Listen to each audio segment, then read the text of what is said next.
Welcome back to a post-match review here. Manchester City 3, Fulham 2. I've recently got back from the game. I thought I'd do my post-match review as quickly as possible. As soon as I got back, lots of thoughts on that game. Did you watch the game? If you did, let us know your thoughts in the comments down below. Let us know your player ratings if you have any, and so on. City 3, Fulham 2. Fulham kicked off the game with the opening goal, didn't they, really, after some real dominance from City. I mean, Erling Haaland had maybe 4 or 5 chances in the opening 10-15 minutes of Manchester City. Not clear-cut chances, but pretty good chances. Fizzed a few past the post. And then Fulham score through an absolutely spectacular Raul Jimenez back heel. But City caught time and time again the counter. And one thing I saw in Marco Silva's tactics, which was very evident in the field, was they always start with Adama on the right and Iwobi on the left. But Adama today started on the left-hand side because that would mean he was up against Rico Lewis. And they thought he could get past Rico Lewis with his ability, stronger than Rico, quicker than Rico. And to be fair to Rico, Rico gave him a good battle. But, I mean, Adama Traore, Fulham should have won this game. I'm going to go out there and say Fulham should have won that game against City. City responded through a deflected strike from Mateo Kovacic. They came out in the second half and then took the lead through a good strike from Kovacic on the edge of the box. Kovacic, in terms of scoring goals, was really good, actually. Find that space in the edge of the box and scoring for Manchester City. Then City went on to make it 3-1 for an absolutely thunderous rocket from Jeremy Doku. I mean, if the man can do that every week, then Manchester City are in a good situation. I think Doku has to do that more often, especially when he gets in the field. If he can do that, then wow, what a player we have in our hands if he can consistently do that.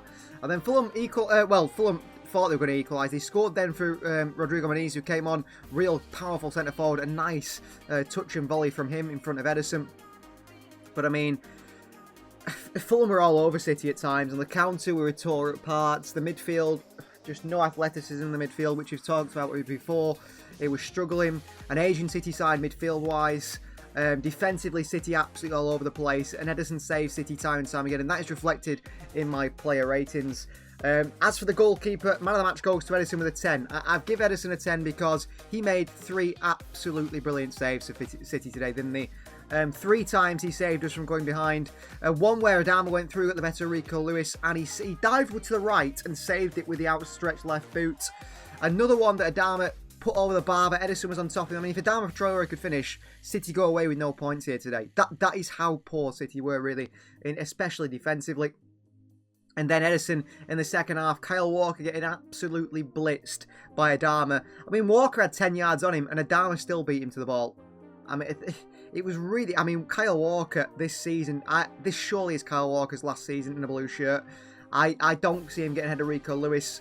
I mean, Ederson gets a 10 for his goalkeeping performance today, no doubt about that. Rico Lewis, I give a 6 on the right of the back 4. Some people might think that's generous, but Rico put his heart and soul into everything. I really do believe that, and yes, he's not the biggest, yes, he's not the quickest, but he put his heart and soul into everything, and he really did battle Adama Traore. I actually think he kept up with Adama better than Kyle Walker did at times, which surprises me, really does surprise me. Ruben Diaz gets a 5. I thought he was really poor today. Diaz, really poor defensively, but a 5, just an average rating, I suppose. Akanji a 5. I've been very sort of... a bit too nice, maybe, these ratings. Akanji and Diaz both with 5s. It was actually Akanji who came off, not Diaz. Vardy a 7, made some crucial blocks. Actually did some good stuff going forward. I don't think he was really at fault for the goals. I think a few times he made some really good tackles, some really good interceptions, when really... I think everyone's saying the defence is poor. Everyone I read on social media or listen to, you know, other content creators' opinions, I have looked at those just to see if I'm wrong. And everyone's saying the back line is poor. And they're right, the back line is poor. But the back line isn't being helped by an even worse midfield. I think the midfield was worse today than the back line. I genuinely do. And I think that was the problem with the back line. It was the midfield. I think Captain Ilkay Gundogan, again, is showing that either he is really, really not fit after not having a pre-season, and he's not sharp, and he's not got his rhythm yet. And that is the best case scenario. The worst case scenario is this man has slowed down massively and just is nowhere near the player that we thought from the years gone by. He's just not that player anymore. And that's why I've given Ilkay Gundogan a 4. I thought he was really poor today. Conflicting, really, in this rating. I've given Mateo Kovacic an 8. I mean, City won the game because Kovacic scored 2 goals today. If Kovacic doesn't score those 2 goals, City don't win. I really don't think they win. But defensively, the positional awareness, the winning of the ball. Yes, he put some good tackles in. Yes, he doesn't scare away from the challenge, but he won 1 out of 7 ground duels today, Mateo Kovacic. He didn't win the 50-50s. He doesn't win aerial duels. He positionally is all over the place, the defensive midfielder. We're hoping it comes because it has to, because without Roderick, we've no other choice. But that is a worrying sign in terms of Mateo Kovacic. And then Phil Foden in front, who didn't offer much defensively and didn't offer much offensively today. I mean, Pep Guardiola is at the game. He was very frustrated with Phil Foden. I'm surprised he didn't take Foden off at half-time. His touches, his decision-making, his passing, everything Phil Foden did just didn't work out, just seemed so wrong. Just didn't seem like the Phil Foden we know. And that is really frustrating when we know that he is, you know, the Premier League Player of the Year last year. What has been going on with Phil Foden? It's something he really needs to work on. I don't know where he's been. Bernardo Silva on the right was... I don't think in this day and age, especially in a home game where we want to win a game, should Bernardo Silva be playing on the right-hand side. If it's away, if it's a big game, say Arsenal, if it's away in the Champions League, put, you know, Bernardo on the right-hand side. Fair enough. I mean, he did toy with Anthony Robinson today, but he didn't create much. He did not create much at all. Yes, Bernardo in the middle is great, but not in that position. He should not be on the right-hand side. It should be Savinho there. It should be Bob given a chance when he's back. It should be Doku out there, but it should not be Bernardo Silva on the right-hand side. We've known that since the end of last season, but he played there today, and yeah, it just doesn't work. And Grealish on the left-hand side today, I mean, he was frustrated with himself, but he did absolutely nothing today, Grealish, but give the ball away at times. And he was really, really, really poor. I thought Haaland did, without scoring, did a lot. I mean, at one point, Doku in the second half, there's some insane skill. I've given Doku a 9 off the bench because he did score the winning goal. He did some insane skill beats, 2 or 3 Fulham players. He plays it into Haaland. Haaland, you think he's going to leather it on the right foot in the box. He doesn't. Unselfishly, Haaland lays it off to Bernardo Silva. And Bernardo Silva, who must have cushions on his feet, just passes it to the goalkeeper, Leno. It was really, really poor from Bernardo. But Haaland did some good work. I mean, at the end of the game, it was just long balls to Erling Haaland, and his hard work really did help us. But at many times, we saw Haaland press the opposition and lead the City line. But Bernardo Silva, Phil Foden, Ilkay Gundogan just didn't seem to have... Gundogan and Bernardo just don't have the legs to get around the pitch.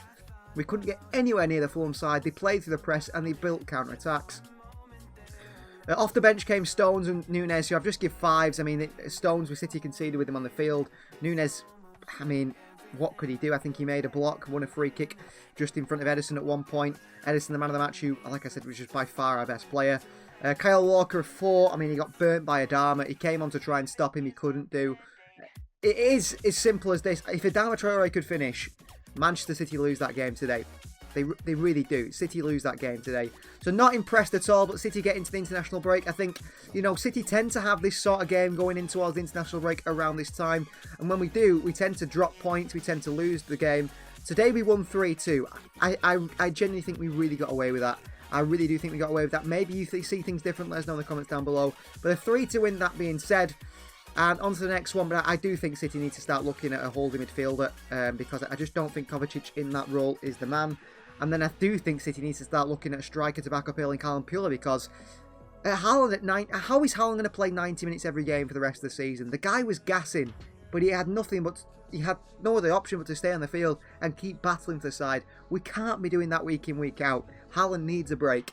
And defensively, midfield-wise, we need to work on the shape. Pep Guardiola needs to figure something out because at the moment it really isn't working in this City team. That ends my post-match review, just a short one, but yeah, disappointing. I didn't do a review on Slovan Bratislava in midweek. That game wasn't the most exciting, but you know, there was nothing really of note to mention. Doku's goal was fantastic today, and hopefully this is the birth of Jeremy Doku being that starting left-hand sided player and maybe pushing Jack Grealish out the side if he can, week in, week out. Cut inside, slam it in the top corner, create a chance, you know, get a goal for the team. That is something we really need from our wingers. Thanks for listening to this little post-match review. Please like the video if you're not already. Please do subscribe to the channel if you are new. And please do let us know your opinions in the comments down below. We'll see you guys next time.